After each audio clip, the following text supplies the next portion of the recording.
Hello friends, பாருங்கள் மருதாணி செடி, மாங்கன்று, பிச்சிப்பூவு, செம்பருத்தி, நவாப்பழக்கன்று, மாங்கன்று,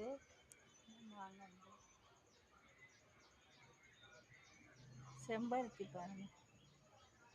செம்பருத்தியோட இல்லை லெமன் செடியும் இருக்குது. இது பிச்சிப்பூ.